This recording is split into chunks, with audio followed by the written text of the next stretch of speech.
In this project, we are going to look at a basic 8051 configuration.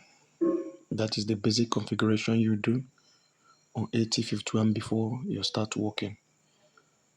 Yeah, in front of this, the picture there is the pin out of the 8051. This is the configuration. How we configure it for reset. The pin 40 is for VCC. Our crystal oscillator, the 32 picofarad. These are the pin outs. If you look at this place, you see how we configure the reset button. If you configure it in this manner, you want to make use of software reset. If you configure it in the other manner, this manner now, you want to make use of hardware reset. That is the two kind of reset we do on it. Then coming back to the picture, you look at it from pin 1 to pin 7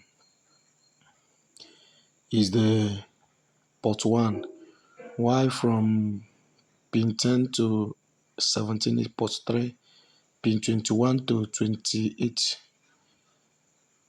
that is our port 0.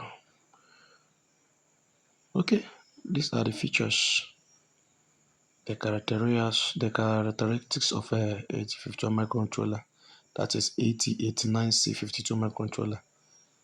These are the characteristics, the features, what we have inside of it. If you look at by your side, the place we have ActMail there, you see 8-bit microcontroller with a 8 kilobyte flash. Over there are the configurations, the basic features there. The programmable line, the 32 programmable input output ports, and every other things we have there. That's it. That's what we have, the features. That is what the 8051 at 89C52. That's what it has. This is the pin out. This page we are now is the 8089C52 microcontroller PDF file. That's it. You can go online, go to Google, you type 8089C52 datasheet. It will bring it out like this. There you see every configuration and the way you communicate with 8051, everything that it has. Every manufacturer always provides the viewers or the user the datasheet of each component. So this is the datasheet of the at 89C52. Let's go to the operating voltage, the temperature, the voltage, the current. Let's scroll down to that place.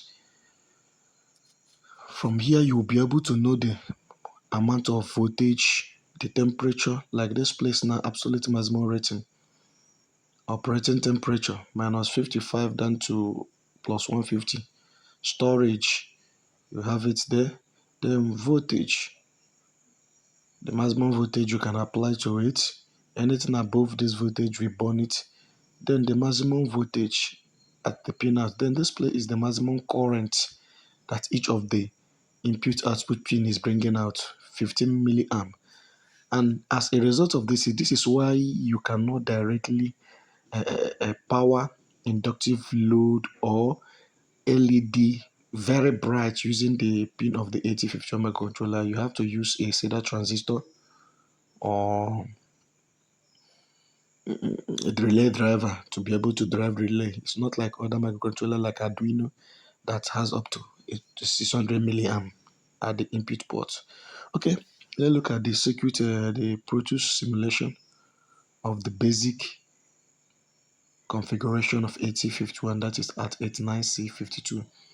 The way you basically connect it, or the basic circuit, the configurations you do before you start working with 8051.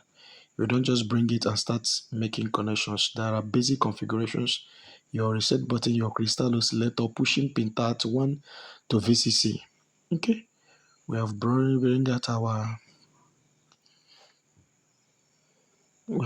out the components that we need to make the Pro Tools simulation project of the 8051 microcontroller basic configuration. This is the 8051 microcontroller. Then this is our crystal oscillator. We connect at pin 18 and pin 19. The crystal oscillator has no polarity. You can connect it anywhere you want. One pin to pin 18 of the microcontroller, while the other one to 19 of the microcontroller. Then you connect capacitor, non-polarized, that is 3 picofarad, one pin of the microcontroller, the other one to the other of the microcontroller. Then connect the two sides together and ground it. It's the basic configuration. Then you connect 10K in that PDF we open. You saw the 8.2K, but on my own, I like connecting 10K on pin 9. Then you connect a polarized capacitor, connecting the ground to pin 9 for reset. Then the positive pin to 5 volts to VCC. That's it. Connecting it to VCC. Like I normally tell us, anytime you bring out this arrow shape uh, component on Pro Tools, it means 5 volts. It's automatically 5 volts. On this Pro Tools simulation, the 8051 microcontroller, that is at 89C52 microcontroller, the VCC pin and the ground pin are hidden. You cannot see it there. On this project, on this software, you will not see it until you open. Go to the properties, then you see hidden pins. When you click on it, you see VCC and ground. VCC is pin 40. Ground is pin 20. Because this is Pro Tools simulation, the pin was not brought out by the designers, but they are internally connected. Let's see it. Let's open it again. Hidden pin. Okay. Let's open the software. We are now going to program the 8051 directly from Pro Tools. When you click on the firmware, it will open this page. You select the microcontroller you are using and click OK. You wait for some seconds, it will pop up a new page. Okay, look at it there. It has brought out a new page where you now write your code. This is where we write our code, and we are going to write the code using assembly language. What we are going to do here is just to make the whole pin of the 8051 microcontroller high and also low. And also remember, at default, the output and input pin of the 8051 microcontroller, on default, they are high when you power it. All the pins are high, except port 0, that is open collector. What do I mean by open collector? It is not internally connected to VCC. So when we open the Pro Tools simulation, you discover that when we power it now, that all the pin on port 0 will be floating. What we mean by floating on programming is that it is not high, it is not low. When you look at port 1 is high, that red dot there shows that it is high. Port 3 the same thing, port 2 the same thing. But looking at port 8 is floating, meaning it is not internally connected. So we now bring out a resistor network or resistor package. Depends on what your Pro Tools calls it. We'll bring it out. You pull it up to VCC, that is to 5 volts, using 10K each of the pin. You pull it up to VCC using 10K resistor. After pulling it, and after we have already pulled it, we are now just bringing out the terminals. You can see the 5 volts arrow there. Have pull it to 5 volts. Then that block shape there is the resistor network. When you power it, okay, look at it. You've discovered that the whole port was 0, port 1, port 2, port 3, they are all high. That is at default. Then when you want to know the movement of the current, how the current flows, you open that place. When you go there, you click on that place, you open it, simulation, what is it called? The simulation dialog box. Then you check current and voltage line. You can see it, how the arrow shows how the current is moving.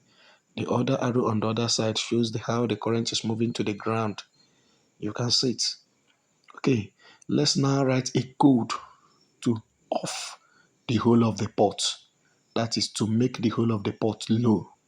When we are talking about low, to make the whole of the port 0, to make the whole of the port false, depending on what you call it. But you know, low, false, 0, low, they are all the same thing. While high, true, 1, we are all talking about 5 volts. Okay, then let's now initialize the ports. We are going to make the whole of the port low. That's what we are initializing now. We are going to make the whole of the port low. As you can see it, we are making it low. All the ports, port 0, port 1, port 2, and port 3. We are making it low, okay? We build, okay? Look at it. The whole port is now low. Without this basic configuration, have it in mind that because this is a Pro Tools simulation, even if you don't make that basic configuration and power it, it will still work. But in real life, if you don't make this basic configuration and power it, it will not respond. Nothing will happen because it is the crystal oscillator and the capacitor that generates the clock pulse that determines the frequency, meaning that it can be on, but due to there is no clocking speed, whatever it's trying to do, it will be delaying. And this microcontroller can carry up to from 0 to 24 megahertz of crystal oscillator. You see it? We have made some of the ports low and some of the ports high. Look at it. These are the ports. They are all low. That blue dot there shows that they are low. They are 0. Are you getting it? So that's what we have. Thanks for watching.